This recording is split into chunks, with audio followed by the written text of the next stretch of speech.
And this is the most exciting one because this is the one where we have the baby Jesus! Woo! Now, can you remember which characters we've done so far, guys? In session 1 we had the angel and Mary. In session 2 we had Joseph and the donkey. In session 3 we had I can't remember. Shepherds and sheep.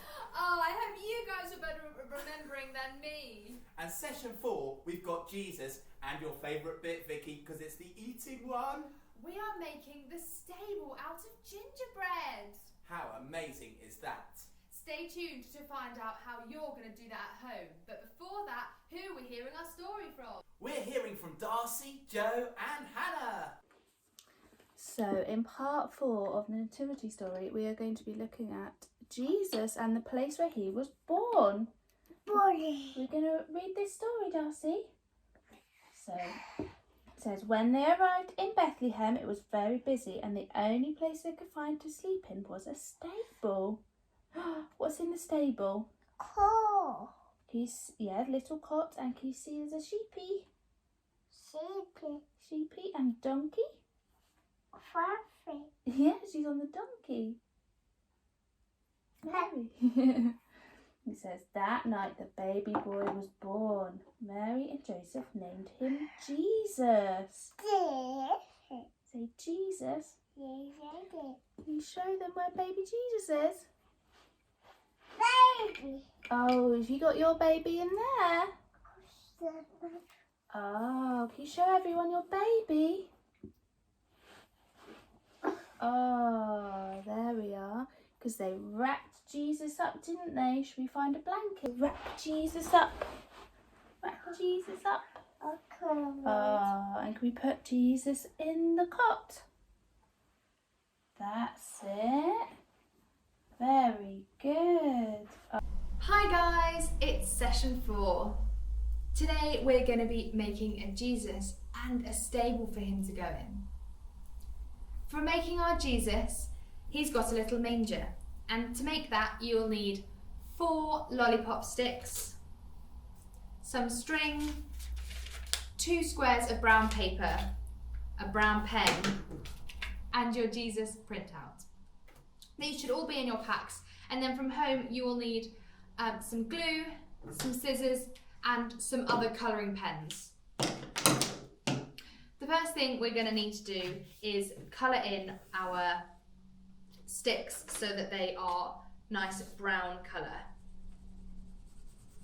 I'm going to colour one in, but you can colour in all 4, and you probably only need to colour one edge of them because you're going to glue them down so you won't see the other edge.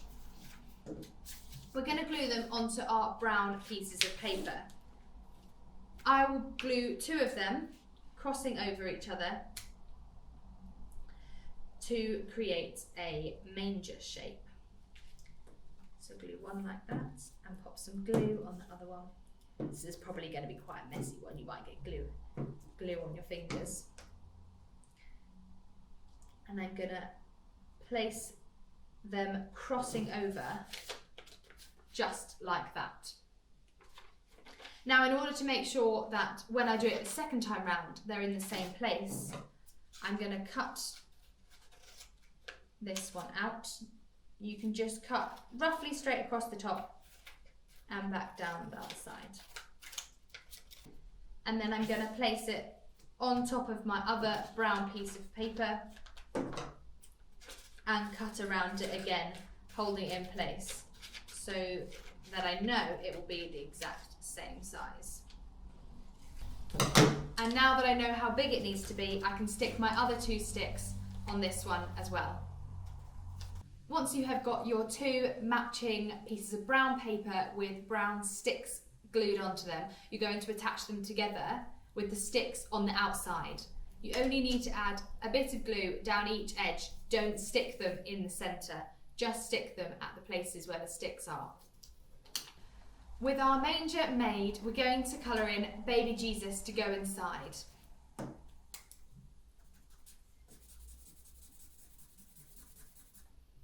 You can spend more time than me on your colouring, but I've just added a bit of orange to mine.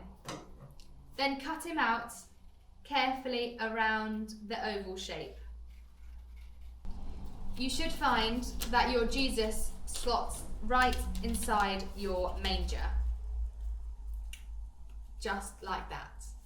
And his little face might even stick out the top, looking quite cute. Here's one I made earlier. And on this one, you can see my little Jesus sticking out the top. And I just glued some string onto the sticks on the back so that he can be an ornament for my tree. I hope you've enjoyed making baby Jesus. And now you're going to hear about how to make a yummy stable for him to go in. Hi guys, I'm super excited because we're going to be making my favourite craft, and that is one we can eat. We're going to be making a gingerbread stable, and for that you're going to need quite a few ingredients. Most of these are already in your pack. There is some ground muscovado sugar, some flour and some icing sugar, as well as a little pot of ginger and bicarbonate of soda. Then from your home, you're going to need 1/3 of a cup of golden syrup, and I've measured mine out into this mug. And you're going to need 62 grams of unsalted butter.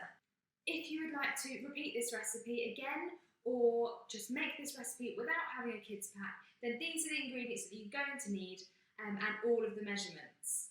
Some of the other items you're going to need are a mug, a sieve, a big glass bowl, a wooden spoon for stirring, a rolling pin, and you're also going to need a 1/4 cup measure. But if you haven't got one of these, it doesn't matter. We can measure it roughly. And you will also carefully need a knife for later on cutting out your gingerbread stable. In your pack, you will also have a template for your stable. I've already cut mine out, so yours will be 2 A4 pages with different shapes on them. And you're going to need to cut them out before you start. You will also need some greaseproof paper on a baking tray. I've prepared 2 because I think that it'll take more room than just having it on one. So, shall we get started? I have started by preheating the oven to 160 degrees. Careful using the oven because it does get really hot, and definitely use oven mitts every time you put anything in or take anything out. My butter came straight out of the fridge, so I have popped it in the microwave for about 30 seconds and chopped it up into little squares, so it will be much easier for me later on when I need to stir things together. Before I do anything, I'm going to grab my flour and take out a 1/4 cup because we're going to need that later for when we're rolling out our dough. I put that aside in a little mug so that I don't forget about it. Now we can start combining things together. The first few things to go into our bowl are our butter. Just going to scrape it off so I don't waste any butter. We're going to pop in our sugar. So this is the brown sugar. The white sugar is going to wait till the very end until we're decorating things. So I'm going to pop the brown sugar in, our spices and our bicarbonate of soda, and our golden syrup that we've measured out as well. I'm going to scrape that off because it's very sticky, but I don't want to waste any. Stirring this together can be quite tough because it's really sticky. So I'm going to need you to be really strong and stir all of this together. Keep stirring until it's all combined and you have no lumps of butter left in there. Excellent, well done. And now it's time to sieve in your flour. This bit can be messy, so possibly only do half of the flour at a time. There we go. And I'm just going to tap my hand against the edge, making sure I'm holding it over my bowl and getting all of that flour in there, nice and airy. Add a bit more. I'll just sieve in all the rest of the flour. Brilliant, so that's all our ingredients in. We've just got left the white icing sugar, but I'm going to leave that off to the side with my spare flour that we put in a mug earlier because that is going to be used for decorating. Just going to stir this all up. When your mixture is all combined and it's getting to a place where you want to start getting it into a ball, we're almost going to take it out to the side. But before we do that, I want you to pop your hands in there. So make sure you've got your hands washed, should have said that at the beginning, and tie your hair back if you have got long hair. So I'm just going to wash my hands, and now I can put them in to try and make this into a nice ball of dough. Great, so mine has come together into a nice ball, so I'm just going to wash my side and then I'll be back. I'm ready to turn it out and knead it on my clean work surface. Don't forget to clean your work surface, and then we can come back to this mug of flour that we saved, and I'm just going to put some of that on the side. Not all of it, because we might want to add some more a bit later on.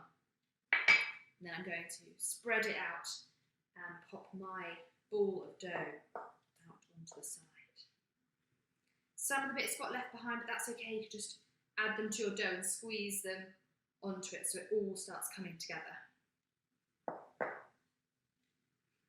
And I'm going to begin to try and knead it a little bit and bring it nicely into a ball that doesn't fall apart. So I'm happy with the texture of my dough now. I'm going to add a little more flour to my work surface so when I roll it out, it doesn't stick. And I have grabbed my rolling pin and I'm going to roll it. I might need to add some flour to my rolling pin.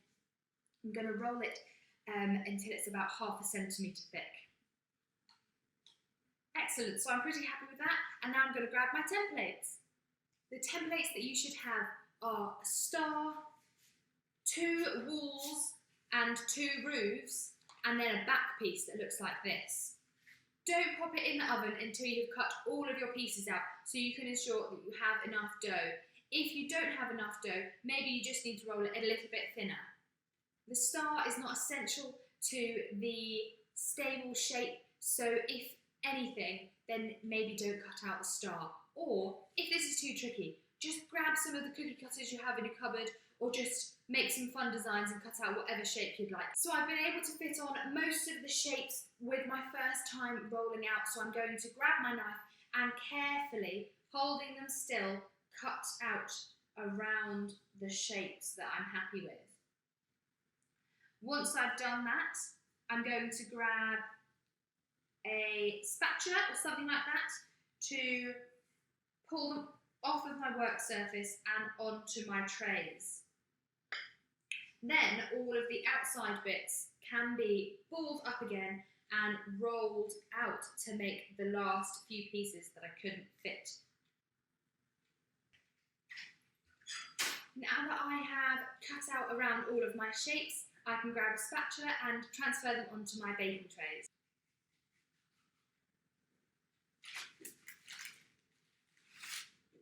First baking tray done. Now I'm going to make the rest of the dough into a ball and start over again with the pieces that I couldn't cut out the first time. Don't forget which ones you've already cut out.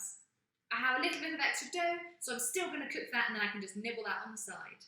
Now that I've got my 2 trays of gingerbread pieces ready, I'm going to pop them in the oven using oven gloves and set a timer for 8 minutes.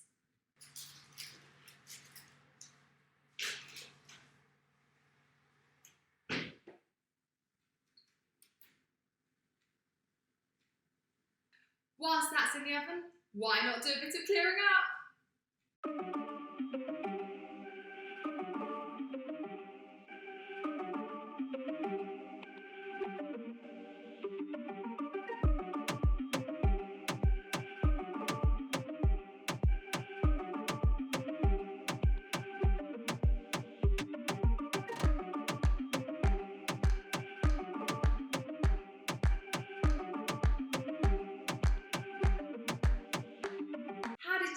Get on with washing up. I had quite a lot of fun. And when we get our gingerbread out of the oven, we're going to need to put it on something. I'm probably going to put mine on a chopping board, but you could put it on a cooling rack or something like that, just to let it cool down for a little bit whilst we make our icing. So I've got my chopping board ready for my gingerbread that's going to come out of the oven to cool on there. And I have got a bowl with the icing sugar that comes in your pack. You're going to have 100 grams in your pack, but I'm going to split it roughly in half so that I can make it in 2 bowls. And I'm going to do this because it's quite easy to add too much water to icing sugar when you're trying to make icing, and then it's too runny and it won't stick anything together. So I'm going to split it in half so I have 2 goes in case it goes wrong.